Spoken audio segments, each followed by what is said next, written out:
दोस्तों, आज का हमारा विषय है लैसवेल के संचार मॉडल में ब्रैडॉक का सुधार, यानी Braddock's improvement over Lasswell model of communication. जैसा कि हम सभी जानते हैं कि लैसवेल मॉडल ऑफ कम्युनिकेशन कहता है कि who says what in which channel to whom with what effects, और इससे कई संचार के तत्व निकलते हैं जैसे source, message, channel, medium, effects, etcetera etcetera.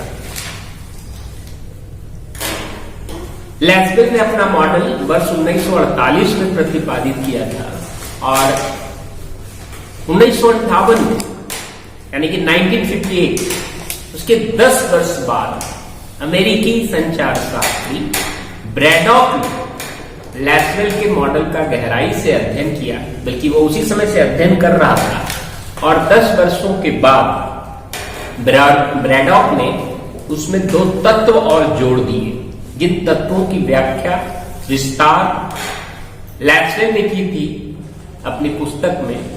उन तत्वों में 2 तत्व उसने और जोड़ा। एक तत्व था सर्कमस्टांसेस, परिस्थिति, और दूसरा तत्व था पर्पस, यानी कि उद्देश्य। यानी कि उन्होंने परिस्थिति और उद्देश्य 2 अति महत्वपूर्ण तत्व लैसवेल के मॉडल में जोड़ करके इसे और भी अधिक संशोधित कर दिया, परिमार्जित कर दिया, अच्छा कर दिया, बेहतर कर दिया। ब्रैडॉक का जो मॉडल है उसका सार हम अगर एक रिदम की तरफ पढ़ें तो कहता है who says what in which channel under what circumstances with what purpose to whom with what effects। Braddock improved Lacewell model and added circumstances and purpose. The rhythm is same, the slogan is same. What Lacewell said, who says what in which channel to whom with what effects, and Braddock says who says what in which channel under what circumstances with what purpose to whom with what effects. This was the improvement made by Braddock in 1958. So we can write the model of Braddock. Braddock's improvement over Lacewell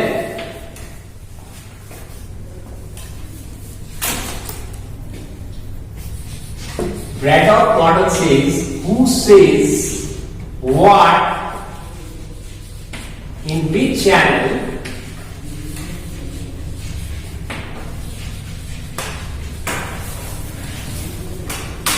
under what circumstances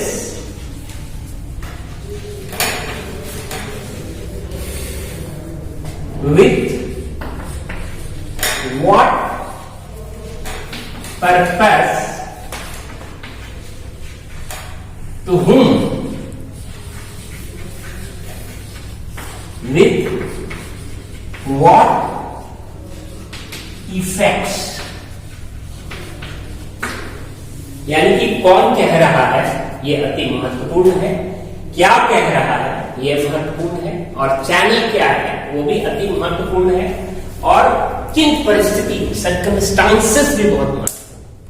कभी आपकी circumstances बहुत अच्छी होती है तो आप कम कहते हैं, आपकी स्थितियां अच्छी होती है तो आप संतुष्ट होते हैं, आपके संचार का रूप स्वरूप बदल जाता है। लेकिन स्थितियां, परिस्थितियां अगर विकल है, खराब है या बहुत अच्छा है तो अलग अलग परिस्थितियों में हमारे संचार के रूप स्वरूप में बदलाव आता है, हमारी प्रस्तुति में बदलाव आता है, और संचार का उद्देश्य भी बहुत महत्वपूर्ण है। आप किसी प्रशासक से मिलने जाएंगे तो सबसे पहले वो आपके उद्देश्य को पकड़ लेगा। फिर आप कितना भी अच्छा भाषा बोलिए, कुछ भी कर लीजिए, पहले ही समझ लिया कि ये गलत इरादे से आए, इनका उद्देश्य कुछ हमसे गलत काम करवाना है, तो आपको घास ही नहीं डालेगा, आपका संचार ऐसे ही ये हो जाएगा। तो purpose in any communication, the purpose is also very important according to Braddock. To whom, किसको कह रहे हैं, हुम भी इंपॉर्टेंट। हम लोग प्राय न्यूज लिखते हैं तो कहते हैं सही प्रधानमंत्री ने ऐसा ऐसा कहा, लेकिन प्रधानमंत्री ने किससे कहा, मान लो मुख्यमंत्रियों को संबोधित करते हुए कहा तो हुम भी लिखना चाहिए कि उन्होंने मुख्यमंत्रियों को संबोधित करते हुए ऐसा ऐसा कहा, है ना।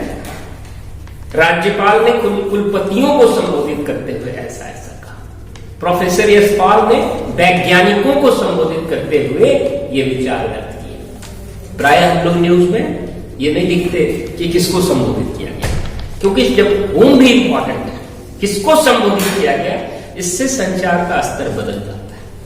मान लो एक बड़ा वैज्ञानिक ने वैज्ञानिकों को संबोधित किया तो उसका जो कम्युनिकेशन होगा वो पॉपुलराइज नहीं होगा, वो कॉमन मैन के लेवल का नहीं होगा, वो बहुत दूसरे तरह का होगा।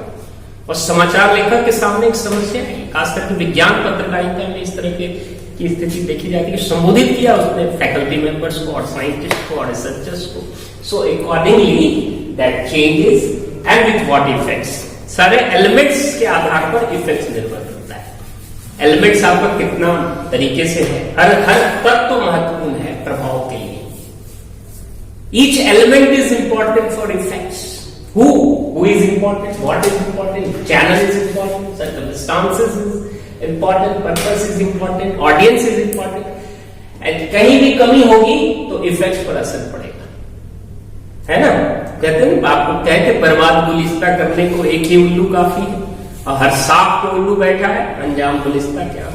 तो ये कई बार तो हर जगह गड़बड़ होता है, तो इफेक्ट्स जो है वैसे ही गड़बड़ हो जाएगा। संचार जो है अप्रभावी, उद्देश्य विहीन और निरर्थक हो जाएगा। इसलिए effects of communication is also important. अगर हम इसको ऐसे लिखें लीनियर फॉर्म में, who says what in which channel under what circumstances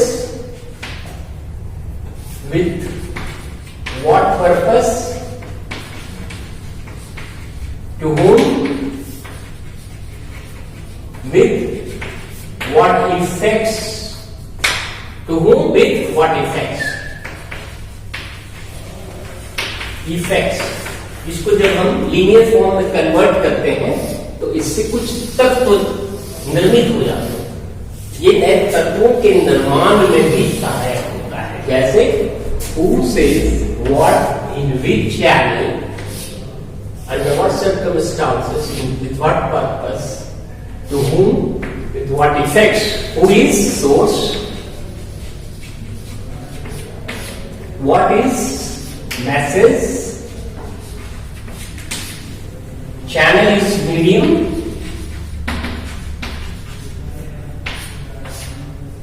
under what circumstances, we call it circumstances, purpose,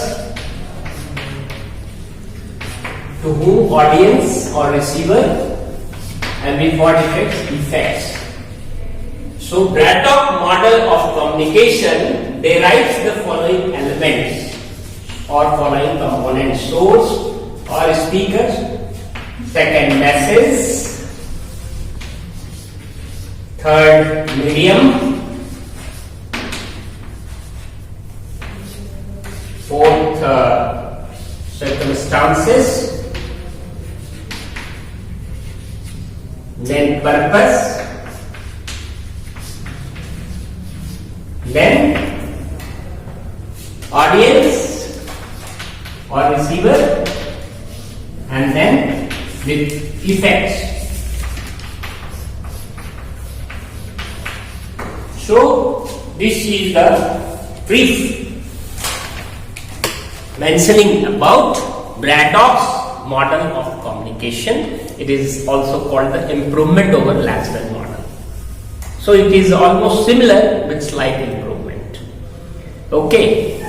And Braddock model does not talk anything about feedback.